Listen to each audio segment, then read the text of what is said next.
Ok, tenemos el tema 3, distribuciones muestrales. En esta oportunidad vamos a ver tipos de muestreo. Ya vamos con la parte 1.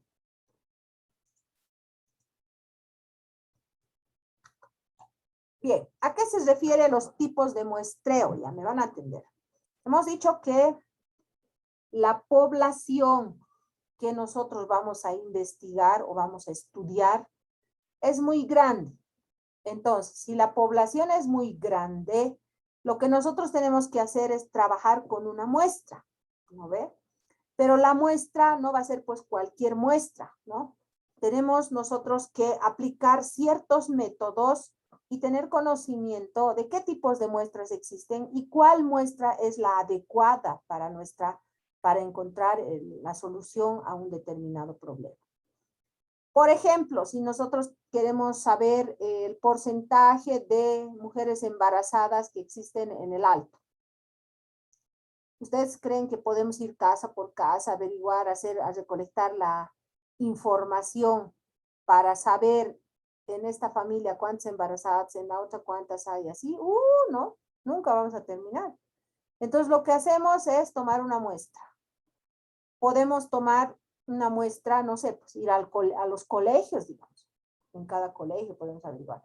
Podemos ir a averiguar a las maternidades, podemos ir a los hospitales, a los centros de salud, podemos ir, no sé, ¿no? Habrá que ver dónde.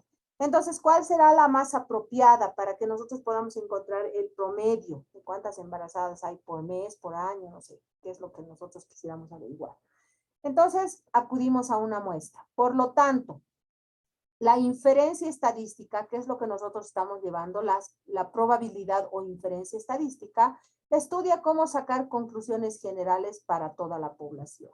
Entonces, si bien no podemos llegar a esta población, como acabo de mencionarles, entonces, a partir del estudio de una muestra y el grado de fiabilidad o confiabilidad o significación de los resultados obtenidos. Bien. Si yo voy a elegir una muestra, también tengo que tener un grado de confiabilidad. Hemos dicho que el grado de confiabilidad debe ser preferentemente de 95% para arriba, porque si no tengo ese grado de confiabilidad, entonces la muestra que yo he elegido no es confiable. Entonces el resultado no va a ser cercano al real, ¿no? Bien, entonces, para ello, hemos dicho que si hablamos de probabilidades, tenemos que tener claro el concepto de población y muestra. Sabemos que la población es un conjunto de, en este caso, todos los individuos que son objeto de estudio, ¿no? Que tengan las mismas características. Y la muestra es, pues, una partecita de esa población, ¿no?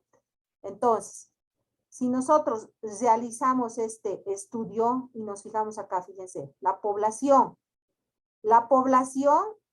va a tener parámetros, ¿ya?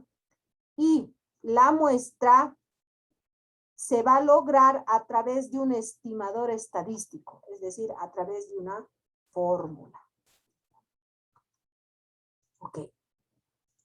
Entonces, si hablamos de parámetros, estamos hablando de población. Si hablamos de estimador estadístico, estamos hablando del cálculo de una muestra.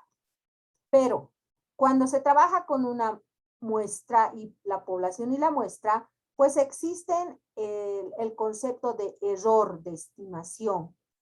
¿A qué significa estimación? Dice, yo voy a calcular el resultado, pero aproximado. ¿Cuántas mujeres embarazadas existen por año? El promedio. Como no voy a poder analizar toda la ciudad del Alto, voy a tomar una muestra y entonces me va a salir que el promedio de embarazadas por año habían sido 1000, ya, no sé. Entonces, ese resultado está estimado, es decir, es un resultado aproximado, acabo de estimar ese resultado, ¿no? Pero ese resultado va a contener cierto error. ¿Por qué? Porque como he trabajado con la muestra, entonces genera error. ¿Ya? Ustedes se fijan en este gráfico, aquí yo tengo en la parte naranja la media. Estoy hablando de una población. Suponiendo que yo hiciera un censo a todas las mujeres del Alto que están embarazadas. y mi media de la población me resulta 1000. Ya. Pero si yo tomo una muestra 1, me va a resultar 820. Si tomo una muestra 2, me va a resultar 640. Si tomo una muestra 3, me va a resultar 1025. ¿Se dan cuenta? Entonces, la diferencia entre 1000 que había aquí más 1025 es 25. Entonces, 25 es el error. Aquí es más poquito, 640. Al 1000 me saldría 360. 360 es el error y así sucesivamente. Puedo yo tener varias muestras, n muestras que puedo sacar de la media, ¿no ve? Entonces, un mismo estimador, una misma fórmula, dice, ofrece varios valores para distintas muestras. Por lo tanto, deberíamos tener una medida de la variabilidad del estimador, ¿no? Va a haber diferencia entre el real con las muestras. Esta variabilidad se mide en términos de la desviación estándar. La diferencia entre estos, entonces, se llama desviación estándar, ¿no? O error estándar también. En algunos libros se define así. Bueno, el error estándar acabamos de explicar, ¿no? Si nosotros tenemos, en este gráfico pueden ustedes ver que tenemos una población con n individuos y su media, y una media. Ya vamos a decir que nuestra población es finita.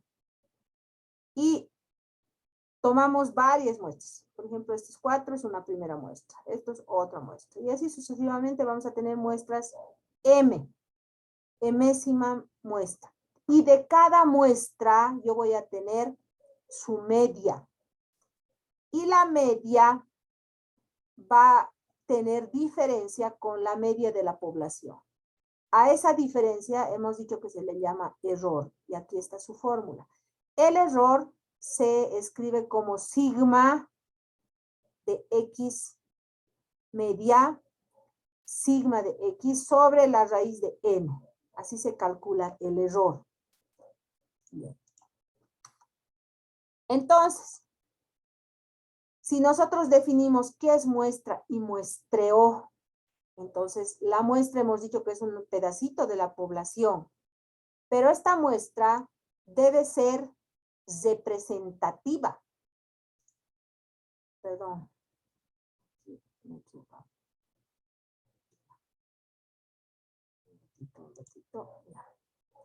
Bien, esta muestra debe ser representativa. Para ello, entonces, debemos escoger una técnica de muestreo, ¿ya? Adecuada, pero que produzca pues una muestra que tenga un error mínimo, ¿no? Con la población. Entonces, para ello, el número de sujetos que componen la muestra debe ser bastante inferior a la población total, aunque suficientemente grande como para que esta estimación tenga un nivel de confianza de 95% para arriba, es decir, adecuado, para que el tamaño de la muestra sea idóneo.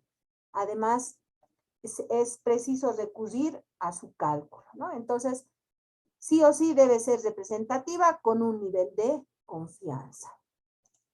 Bien. Existen varios ejemplos, ¿no? Si nosotros queremos entender qué es la muestra y qué es la población, aquí tenemos un dibujito donde se puede ver la población, ¿no? Que son obreros del Alto. Tendríamos su muestra, una muestra representativa que la podemos elegir. La variable, el salario anual, y la inferencia, el salario medio anual, es decir, su promedio.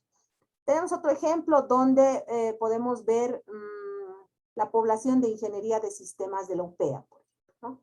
Si nosotros quisiéramos conocer cuántos de ellos son hombres y cuántos de ellos son mujeres, no vamos a poder ir a uno por uno. Bueno, tal vez con las actas de notas, ahora que todo está sistematizado, sí, ¿no? Pero recolectando la información a través de encuestas y demás nos va a costar. Entonces vamos a decir que el 50% son mujeres y el resto son varones.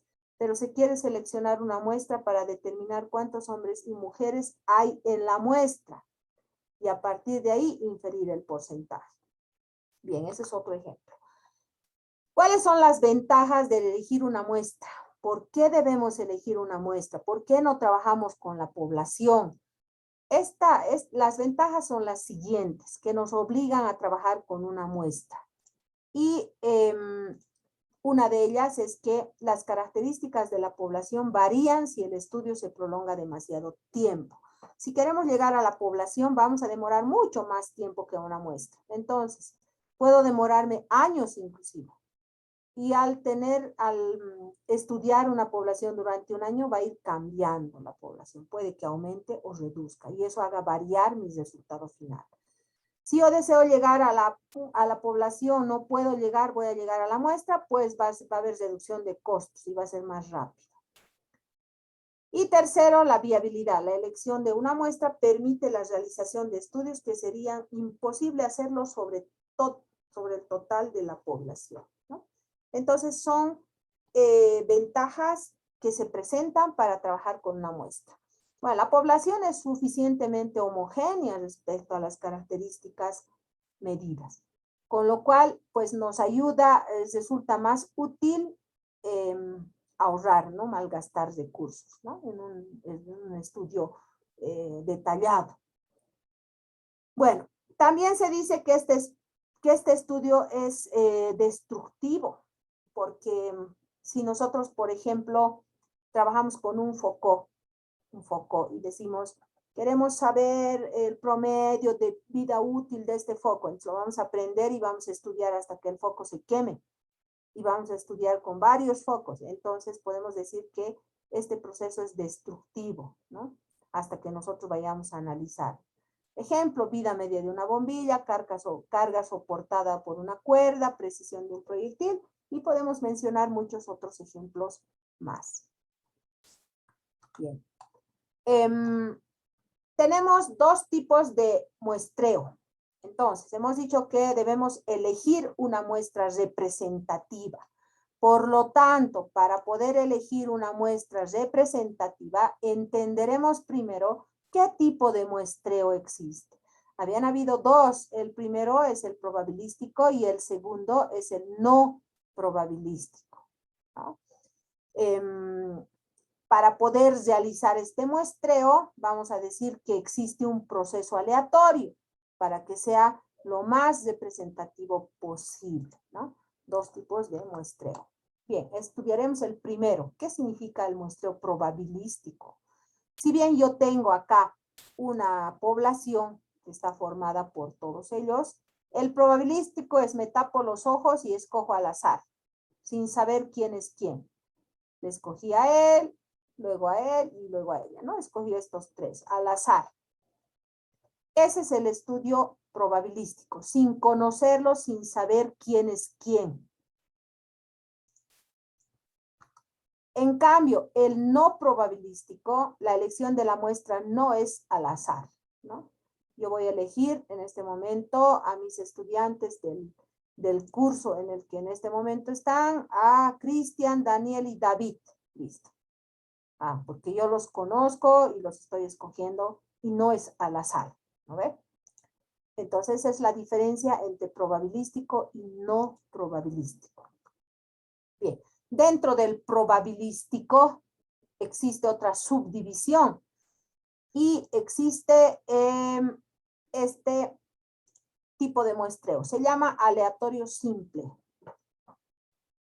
El aleatorio simple se refiere a que todos los elementos de la población deben participar, ¿ya?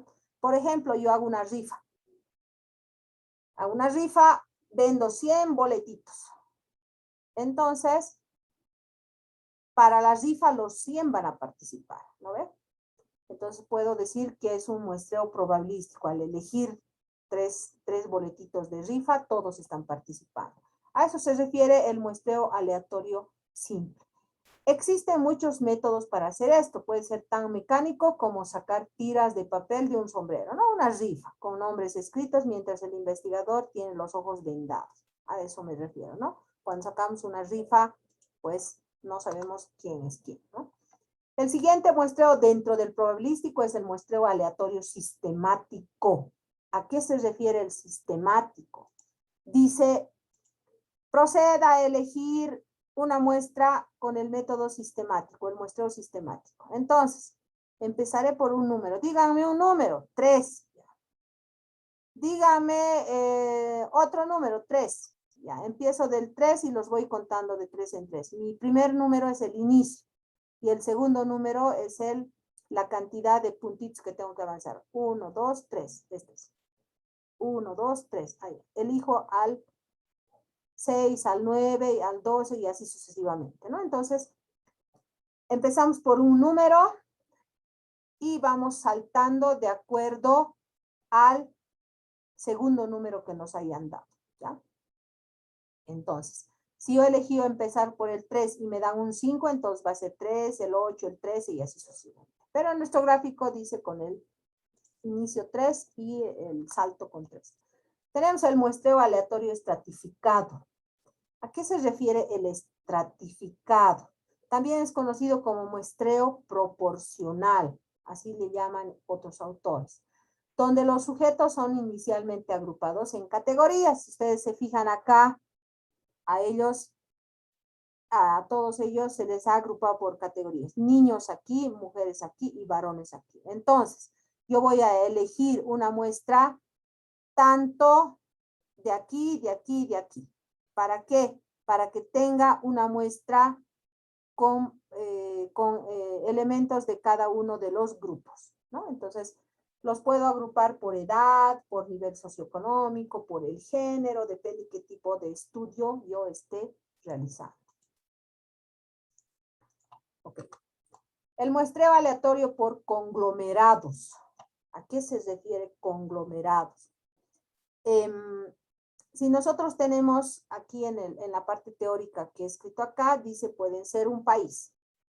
Si yo tengo un país, Bolivia. Dentro de Bolivia yo quiero elegir una muestra. Entonces voy a decir aquí La Paz, aquí Cochabamba, aquí Santa Cruz, ¿no? Lo dividiré en 9. Y de cada departamento voy a ir obteniendo la muestra. Para tener una muestra con personas de todo Bolivia, ¿no? El investigador entonces selecciona aleatoriamente un número de áreas identificadas y es importante que todas las áreas, en este caso países de Asia, que pueden ser departamentos de Bolivia también, dentro de la población que tengan las mismas posibilidades de selección. Tenemos el muestreo no probabilístico. ¿Ya? Hace un momento hemos trabajado con los muestreos probabilísticos. Ahora nos toca el no probabilístico. El muestreo por cuotas había sido así. Este muestreo por cuotas es el que generalmente nosotros utilizamos cuando elegimos a la Miss, por ejemplo, ¿no? Si bien en nuestra carrera elegimos a la Miss, ¿cómo tiene que ser? De cada semestre, dice, tiene que haber un participante, ¿no? ¿Sí? Entonces, vamos a ir eligiendo de esa manera. Entonces, es una técnica donde el investigador asegura una representación equitativa, ¿no? La Miss tiene que ser de cada curso 1 y proporcionada de los sujetos, en función de qué rasgo es considerado base de la cuota. Por ejemplo, si la base de la cuota es de nivel de año en la universidad y el investigador necesita una representación, entonces con tamaño de muestra 100, vamos a seleccionar 25 de primer año, 25 de segundo, 25 de tercero y 25 de cuarto. Las bases de la cuota generalmente son la edad, género, educación, etnia, la religión y el nivel socioeconómico, ¿no? Bien, entonces creo que está claro. Muestreo no probabilístico. Seguimos con el no probabilístico. Esta vez es por conveniencia. ¿A qué se refiere por conveniencia? Si yo les digo, quiero saber el cumpleaños, ya, no, a ver, el peso, el promedio peso de los estudiantes de estadística 2, su promedio, ¿ya? Entonces, en este momento yo tengo 80 estudiantes, de los cuales están en mi clase 24. Entonces, no voy a ir a buscar a los 80 que no han venido, voy a escoger porque me conviene, ya que están en mi clase, a 24 a los que están en la clase. ¿Por qué? Están presentes y me conviene, ¿no? Es más fácil llegar a estos 24 estudiantes que están ahora que llegar a los otros que no están, ¿no ve? Entonces, por conveniencia es aquellos que yo puedo llegar con facilidad o aquellos que me conviene. Por ejemplo, si quiero hacer una evaluación, quiero mandarles a un concurso para que ustedes representen en la materia de estadística 2, pues voy a elegir aquellos estudiantes que siempre están en la clase, que han presentado todas las tareas, porque se supone que ellos son los idóneos para ir a representar al curso, ¿no? Me conviene que vayan ellos. No voy a elegir a las personas que, digamos, nunca han entrado, han faltado y demás, ¿no? A eso se refiere el muestreo no probabilístico por conveniencia. Tenemos también el muestreo no probabilístico bola de nieve. ¿A qué se refiere bola de nieve? Dice, ¿por qué se ha elegido este nombre? Porque tiene una característica. Si yo voy a elegir a 5 estudiantes de mi clase, que en este momento están 25, ¿no? Entre ustedes.